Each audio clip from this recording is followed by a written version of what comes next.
Nós até agora tentamos fazer uma justificativa da delação premiada, ou pelo menos entender como ela se enquadra na nossa cultura, na nossa dogmática e na coerência de nossas leis.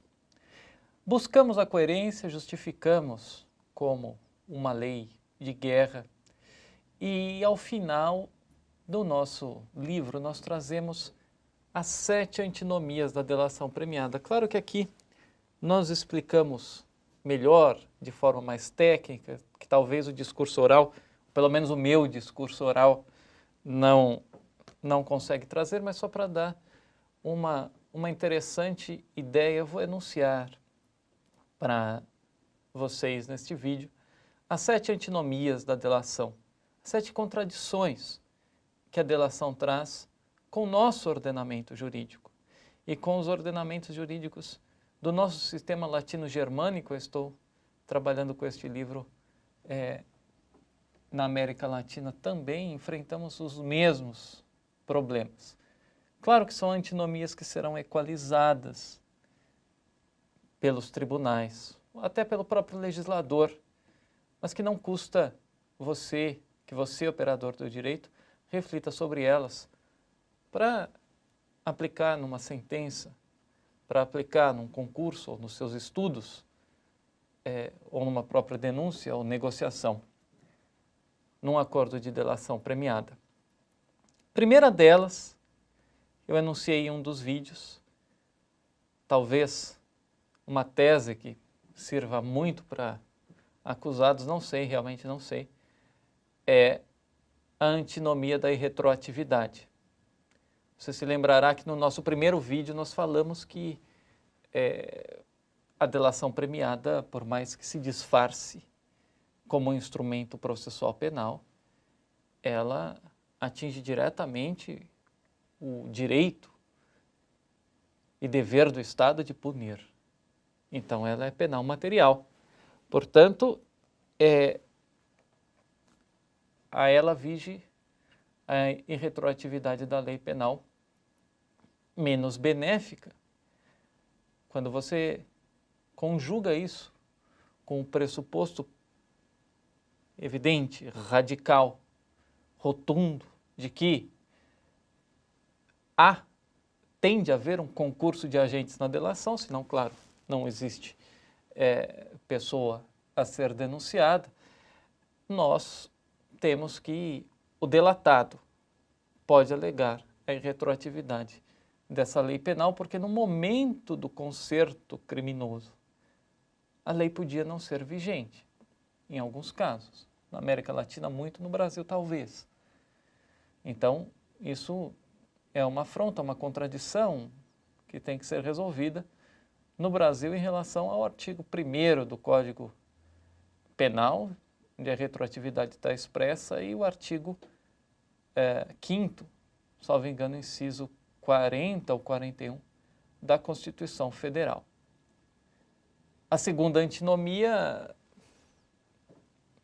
é mais etérea, mas muito interessante. Eu sou um grande admirador das figuras linguísticas que o Código Penal coloca para aumentar, diminuir a pena, fazer a hermenêutica da mensuração da pena, principalmente nas circunstâncias judiciais do artigo 59, mas também as agravantes, atenuantes, que são o mero enunciar de ideias de que um delito pode ser mais grave quando rodeado de determinadas circunstâncias fáticas, rodeado de circunstâncias, é um pouco pleonasmo, mas quando há certas circunstâncias fáticas. Uma das mais interessantes é a personalidade do agente. Claro que, você sabe, o artigo 59 e 67 do Código Penal brasileiro trazem circunstâncias relacionadas à personalidade do agente, e elas são preponderantes, muitas vezes, em relação às demais. A reincidência não deixa de ser algo que está posto na pessoa do agente. mas a personalidade em si é um fator de medição da pena. Agora veja a contradição. O Código Penal determina que a personalidade do agente seja levada em consideração para diminuir ou manter a pena próxima do mínimo legal. Mas premia o delator. E o delator, com todas as visões românticas que podem existir, mas que nós já, de alguma forma, rompemos, pelo menos na coerência interna da nossa tese, o delator não é uma pessoa de personalidade louvável. Então, há que equalizar essa relação, porque aqui o ordenamento pensa na personalidade do agente, até para prevenção geral, e premia efetivamente, prevenção geral como instrumentalização, e premia o delator, que evidentemente não é uma pessoa pode ser um colaborador do Estado, mas não é a pessoa de uma personalidade louvável. Depois, a terceira antinomia que eu chamo do concurso de agentes, né? Na verdade, o artigo 62 do Código Penal, ele agrava a pena daquele que promove e organiza a cooperação no crime ou dirige a atividade dos demais agentes. Essa é uma antinomia já de alguma forma tradicional na doutrina da delação premiada. Quer dizer, da mesma forma em que o Código Penal evidentemente determina uma punição maior para o comandante, para quem está na escala mais alta da hierarquia criminosa, é essa pessoa que tem a informação que o Estado quer comprar via delação premiada. Então, isso é uma grande contradição, porque quem está no bottom, quem está na parte de baixo da pirâmide criminosa, pode até ser arrependido, pode até ter uma personalidade louvável, pode até ser convertido ao bem, mas o sistema celular, né, de células da organização criminosa, ele não vai ter o que delatar. Então, o Estado premia quem está acima na organização criminosa. Até a nossa lei chega a proibir que o comandante da organização seja beneficiado com a delação, mas na prática, em casos aí muito sonantes, muito famosos no Brasil, acho que isso não foi exatamente observado. Há alguns corolários que eu coloco sobre o comandante, a pessoa jurídica, dessa mesma antinomia. E a quarta antinomia é a antinomia do valor do arrependimento. A nossa figura, as nossas figuras penais, mas eu estou tratando especificamente agora do artigo 16 do Código Penal, do arrependimento posterior, não do arrependimento eficaz, demonstra que o arrependimento pelo Código Penal não tem um grande desvalor como circunstância pós-delitiva, né? Quando o delito já consumado, não quando o delito evitado, como acontece no arrependimento eficaz, na desistência voluntária, que são outras figuras. Mas no arrependimento posterior, nós sabemos que o arrependimento ele traz uma diminuição de pena muito pequena, né?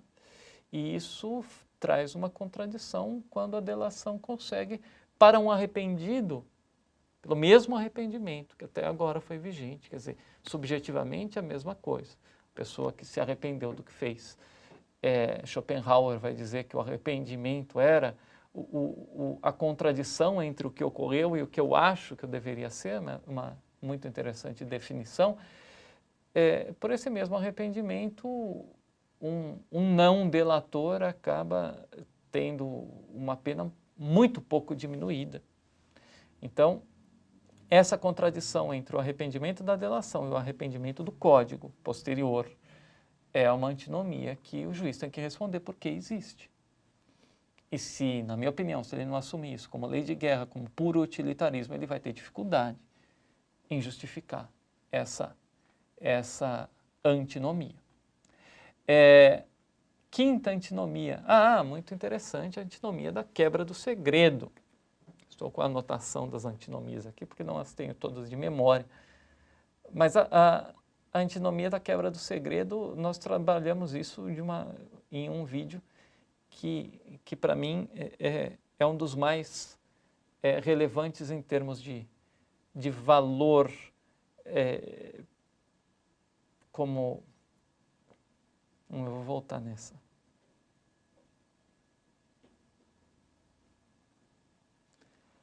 A antinomia da quebra do segredo é uma das mais interessantes, na minha opinião. Nós discutimos em um vídeo anterior, relacionadas aos valores sociais. A quebra, o rompimento do segredo, embora seja hoje muito discutível, aparece colocado como segredo em geral, segredo profissional, a violação dele no artigo 153 e 154 do Código Penal. Quer dizer, quebrar um segredo, pelo puro segredo, aquilo que lhe foi confiado, é algo desvalorado. Valorar isso em nome do Estado nem sempre pode ser eficaz.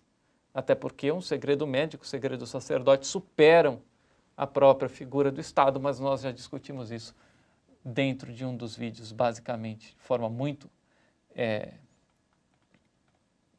mais extensa. Nós temos um capítulo no nosso livro só sobre isso, mas não deixa de ser uma contradição. Quebrar o segredo é um fato típico no nosso Código Penal. Então existe um desvalor por detrás dele. A sexta, digo com algum rancor, alguma infelicidade, porque pelo menos que eu tenha visto fui o único autor a verbalizar o que é óbvio, é a antinomia dos atos à traição.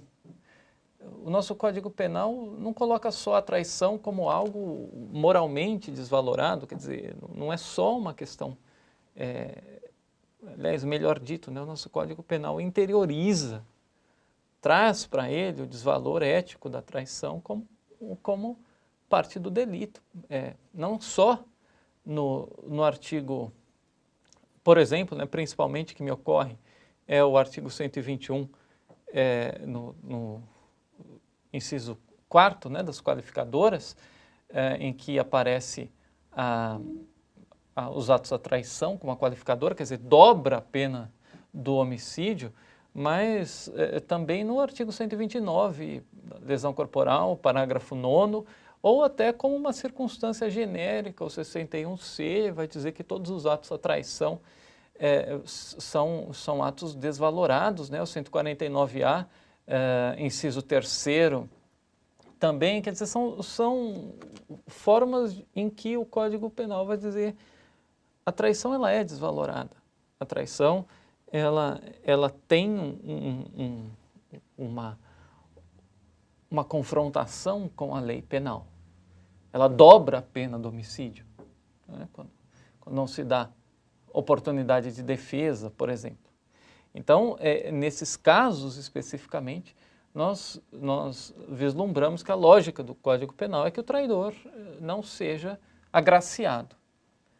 Claro que no momento de agraciar, de dar o perdão da pena ou a diminuição da pena ao delator, o juiz pode fazê-lo, a lei o autoriza, mas ele tem que justificar, e a justificativa é pelo utilitarismo, e a partir daí tudo que nós já vimos, quer dizer, com o utilitarismo assumido, com a lei excepcional assumida, a sentença tem que trazer uma série de outras respostas. Por que a diminuição, o quantum da diminuição? No mínimo, um assunto muito interessante a cada delação que houver. E por último, a sétima antinomia. Interessante, na minha opinião, basicamente um modo um pouco subjetivo meu, porque quando este livro foi lançado, ele previa a materialização do que nós chamamos da antinomia do Estado traidor. Quer dizer, a partir das antinomias anteriores, o que pode acontecer, né, e já aconteceu, que o Estado se sinta, de alguma forma, na possibilidade de diminuir a pena pela delação e aumentar a pena, aumentar essa mesma pena por outros caminhos penais. O famoso ganha, mas não leva. O delator faz um acordo de delação na expectativa de ter uma pena diminuída. Essa pena ela é diminuída em porcentagem ou vem a ele outras acusações. Por exemplo, lavagem de dinheiro, né, que se pode colocar a qualquer momento. Ou até, em uma questão mais processual, mas ou até em entregar informações que no fim não resultam, trazem o resultado que está no acordo de delação. E aí o acordo não é cumprido. E qual é o problema? O problema é que o delator não tem moral para dizer para o Estado: cumpra o acordo comigo, não me traia, porque descumprir acordos é feio, porque a premissa de ele se colocar como colaborador é que ele tenha traído seus companheiros anteriormente. Não estou defendendo nenhum bandido, e quando eu falo em companheiro, não estou trazendo nenhuma carga ideológica. Estou simplesmente apontando que existe um acordo anterior. Dourado Monteiro vai dizer: não existe diferença entre o Estado, que é um grande acordo de pessoas, e uma organização criminosa, que é um pequeno acordo. Eu não estou exatamente, não concordo com ele nesse sentido.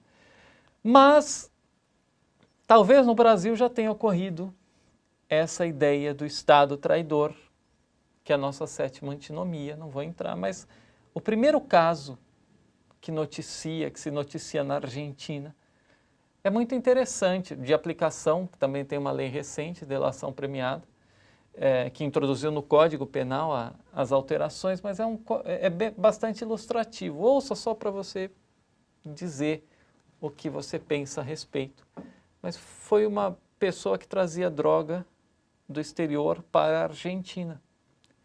Foi pega com droga. Pouca droga, talvez, pelo que parece ali na imprensa. E aí foi feito um acordo com ela de delação. E o acordo com ela de delação era o seguinte: ela teria a pena diminuída bastante se conseguissem provas contra um grande traficante a que ela servisse. Mas qual prova é essa? A prova contra o grande traficante é a apreensão de uma grande carga. Então, o que ela fez, a delatora? Ela denunciou uma nova carga que ia chegar de drogas. Ela prestou informação. Ela traiu os colegas, e na América Latina, temos que dizer, ela está em risco de vida. Ela assumiu o risco. E vamos supor que ela tenha dado a informação exata. Mas o que aconteceu? O que aconteceu você já sabe. A droga não chegou. Porque, evidentemente, para espionagem tem contra-espionagem. Quando soube da prisão, talvez o grande traficante tenha imaginado que essa delação iria ocorrer. E isso não é novo, não é um procedimento novo. Claro que foram mudados os planos. E a pergunta e a pessoa que delatou? Que cumpriu a sua parte no acordo? Vai ficar sem o benefício da pena? No caso argentino, vai.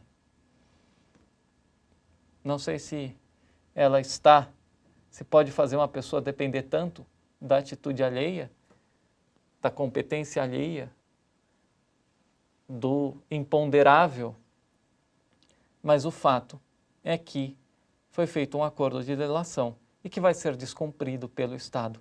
Essa é a grande antinomia que eu chamo do Estado traidor. Agora, a pessoa que que cumpriu a sua parte do acordo, não consegue cobrar o cumprimento da parte do Estado. E aí sim, ela talvez se arrependa e seja um efetivo arrependido. Não de ser um arrependido por delatar ao Estado, mas ser arrependido por confiar num acordo com o próprio Estado. São todas questões que com certeza vão ser levadas em casos concretos diferentes desse, aos tribunais. E eu espero, com esses pequenos fundamentos, com os fundamentos que estão no livro Delação Premiada, Limites Éticos ao Estado, colaborar para algumas dessas respostas que toda a sociedade demandará. Elogio a lei da delação premiada, elogio o que se está fazendo com ela, mas não de uma forma irracional, não de uma forma livre de muitas críticas.